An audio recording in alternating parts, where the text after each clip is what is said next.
그리고 두 번째 질문은 박동순 회원님이 질문하신 내용인데, 제가 이제 지지난 시간에 의미의 3단계에 대해서 설명을 드렸죠. 그래서 제가 이제 대상을 잠깐 강조하는 이유는 뭔가 자기가 집중적으로 탐구하는 그 대상이 있을 때 우리는 그 대상과의 공명을 통해서 내 진동수를 끌어올릴 수 있는 거거든요. 그 대상이 없으면요, 그게 불가능해요. 그러니까 이 몰입할 수 있는 어떤 대상이 있어야 되는 거예요. 뭔가 내가 어딘가에는 꽂혀 있어야 된다는 거죠. 그러니까 어딘가에 그 화두처럼 생각하는 그런 대상을 그 예술가들은 갖고 있어야 된다라고 제가 계속 강조를 하고 있는 것이고, 소재와 대상을 구분하라고 그랬죠.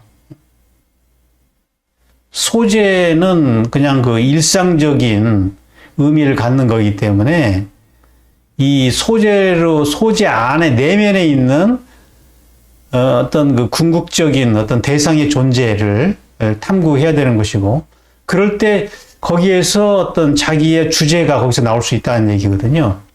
이 얘기를 제가 이 삼각형 도표를 통해서 설명을 드렸죠.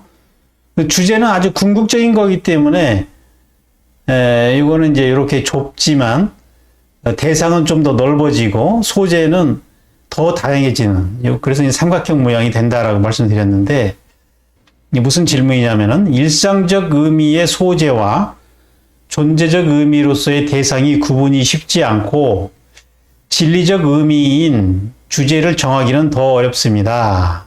요즘 전시가 되어 한번 가보고 싶은 삼성 고 이건희 회장이 기증한 겸재 정선의 인왕 재색도를 예로 든다면은, 소재는 비온 후에 인왕산이라고 할진데 대상과 주제를 무엇라고 할까요? 라는 그런 그 질문이에요. 이런 인왕 재색도에서 그러면은 이제 구체적인 예를 들어서 여기에서 소재와 대상과 주제를 한번 구분해서 설명해봐라 라는 그런 질문입니다.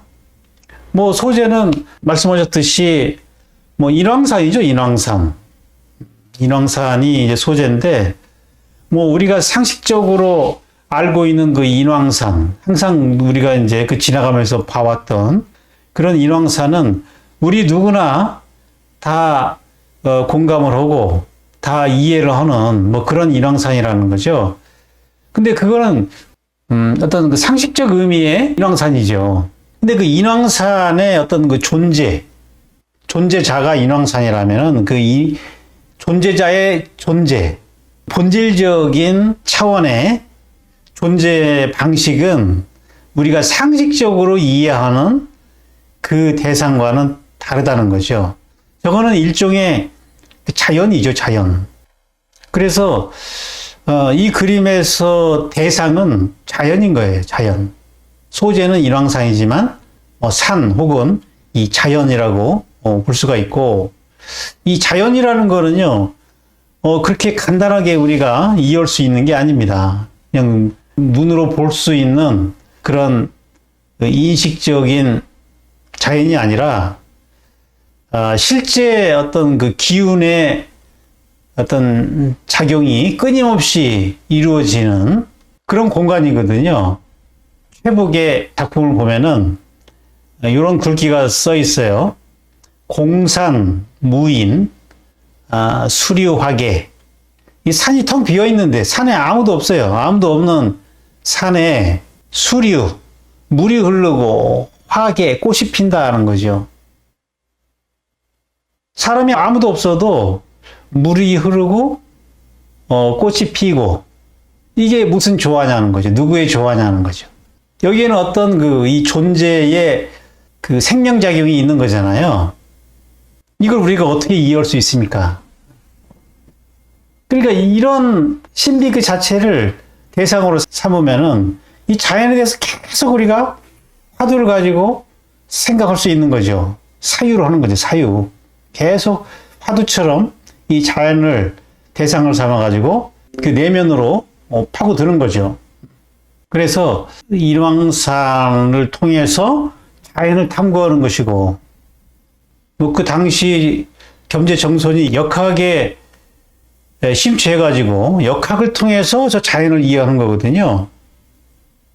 그러니까 저런 그 실제의 모습이라는 것은 음양 오행의 역동적인 순환작용이다라고 그렇게 보는 거예요.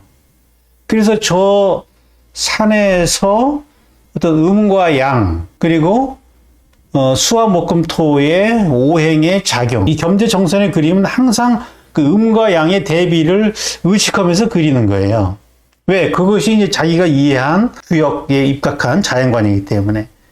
저는 이 오행이라는 거는요, 도양철학에서 말하는 그 음양 오행의 그 오행은 화수목금토의 오행이라는 것은 결국 진동수에 따라서 정도에 따라서 그게 이제 어떤 그 단단한 물질이 되기도 하고 대기가 되기도 하고 여러 가지 기운으로 이 진동수에 따라서 이 자연이 작용을 하고 있다는 거죠. 그래서 그런 다양한 진동수를 가진 개체들이 서로 이렇게 상생의 관계로 서로 하나의 그 음악처럼 화음을 이루고 있는 거, 이게 이제 자연이라는 거죠.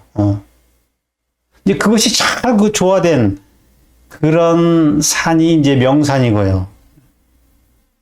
진경이라는 것은 그런 그 음양 오행의 그 장소가 갖고 있는 그 음양 오행의 그 구조적인 거를 잡아내는 거죠. 실경이라는 거는 그 눈으로 보는 어떤 재현적인 산이라면은 진경이라는 것은 그 시각 너머의 오행의 그 기운이 작용하는 그 역동적인 생성작용, 이걸 잡아내는 게 이게 진경이라고 해석을 하는 거죠. 겸재정선이. 그래서 겸재정선의 주제는 자연은 음양 오행의 역동적 생성 공간이다. 이게 이제 겸재정선이 오랫동안 자연을 연구하고 화두처럼 이 자연을 탐구하면서 내린 결론인 거죠. 그 결론은 뭐 인왕산을 그릴 때뿐만 아니라 금강산을 그릴 때도 그렇고 모든 산을 그릴 때, 자연을 그릴 때 동일하게 그것이 적용이 되는 거예요. 그러니까 삼각형이 이렇게 될 수 있는 거죠. 자, 그래서 다시 한번 정리해 드리면은 소재는 인왕산이고 대상은 자연이고 주제는 자연은 음양 오행의 역동적 생성 공간이다. 이게 주제가 되겠죠.